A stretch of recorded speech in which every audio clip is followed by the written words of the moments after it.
शिवाय। ओम श्री गणेशाय नमः। ओम श्री गुरु माताय नमः।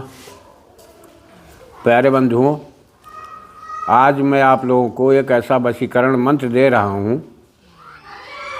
कभी एक समय था जब उज्जैन के महाराजा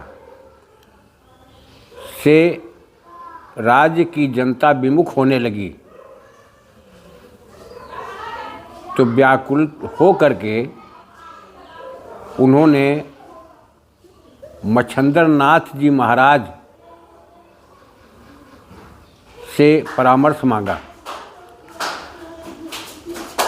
तब मच्छंदर नाथ जी महाराज ने इस मंत्र को राजा को बताया था कि महाराज, ये मंत्र तुम्हारी जनता को तुम्हारे बस में करेगा। विधान सूरज उदय से पहले इस मंत्र का तुम्हें अनुष्ठान करना पड़ेगा, प्रयोग करना पड़ेगा, जाप करना पड़ेगा। जाप ज़्यादा से ज़्यादा हो सके तो ज़्यादा से ज़्यादा करो, लेकिन समय सीमाबद्ध तरीके से करो कि एक समय हो, एक सीमा हो जाप करने की। और ये मंत्र तुम्हारी समस्त जनता को तुम्हारी तरफ मोड़ देगा। तरीका क्या होगा कि पहली चीज़, जब तुम जाप करोगे उसका प्रभाव होगा। दूसरी चीज़, जब कोई भोज करोगे, मतलब समाज को बुला करके अगर भोजन करवा रहे हो भंडारा टाइप से, तब उस भोजन करने वाली समस्त सामग्री को इस मंत्र के द्वारा अवमंत्रित करके तब परोसा जाए।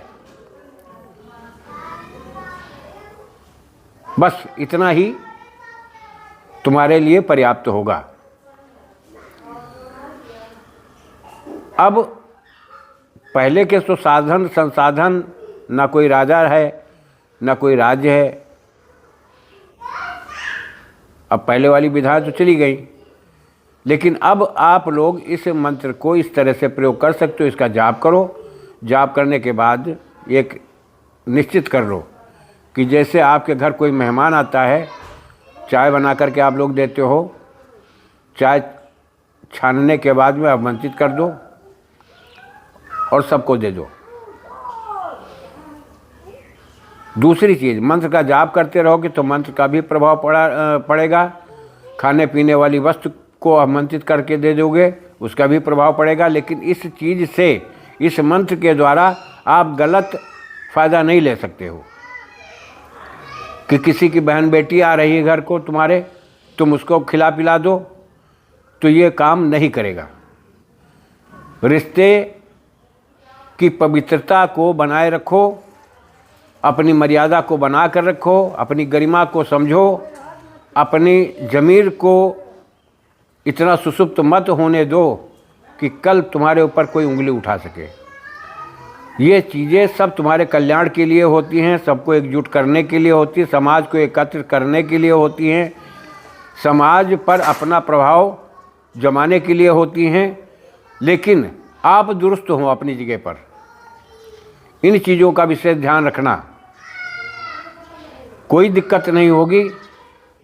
जब देख लो कि मंत्र हमारा काम करने लगा है, तो अगियारी में मच्छंदर नाथ गुरु महाराज के नाम से ओम श्री मच्छंदर नाथाय नमः, ओम नवनाथाय नमः, ओम सिद्ध पुरुषाय नमः, ओम सिद्ध आत्माय नमः, इस तरह से जितने नाथ संप्रदाय के सिद्ध संत हुए हैं, सिद्ध पुरुष हुए हैं, उनके नाम की आहुतियाँ आप देते जाइए। इस मंत्र को पढ़ करके भी आप 108 बार आहुति दे दोगे, ये मंत्र चैतन्य हो जाएगा, काम करेगा। आप लोगों को इधर उधर भटकने की ज़रूरत नहीं है। मैं इसीलिए कहता हूँ कि आप स्वयं इतने सक्षम बन जाओ, स्वयं इतने सक्षम बन जाओ कि दूसरा का दरवाज़ा मत खटखटाओ। तुम्हारे पास सब कुछ है, तुम इतना ज्ञानहीन नहीं हो, बुद्धिजीवी हो। जो हमारे अंदर है वही तुम्हारे अंदर है। तुम करने का प्रयास करो, प्रैक्टिकल अनुभव करो। अनुभव करोगे तो तुम्हारी समझ में सच्चाई आ जाएगी कि शब्द की सत्यता क्या होती है, शब्द कितना महत्वपूर्ण होता है। आप लोग भटकिए मत, आप लोग करिए। वैसे भी समाज में देखिए विद्रोह की भावना फैलती चली जा रही है। तो इस विद्रोह की भावना को कैसे तोड़ पाओगे? कोई समझाने से तो समझ में आएगा नहीं, लेकिन किसी न किसी बहाने से जब आदमी तुम्हारे नज़दीक आता है तो उसका प्रयोग करो, विद्रोह की भावना खत्म होती जाएगी। मैं मंत्र बताया दे रहा हूँ, डिस्क्रिप्शन में डाल दिया है फिर भी। ओम नमो भगवत उग्र रूपिणी उज्जैनी उर तन रूप बसी कर प्रदे क्लीं जीव रासकुलम जानो मेरे पग तरे करो मेरे बस ना करो तो आज भैरव की आड़ रामचंद्र की आड़। बस मंत्र इतना ही है, इसी का जाप करो और जो तरीका मैंने विधान बता दिया है उसी का लाभ उठाओ। मैं जय राष्ट्र, जय भारत, वंदे मातरम।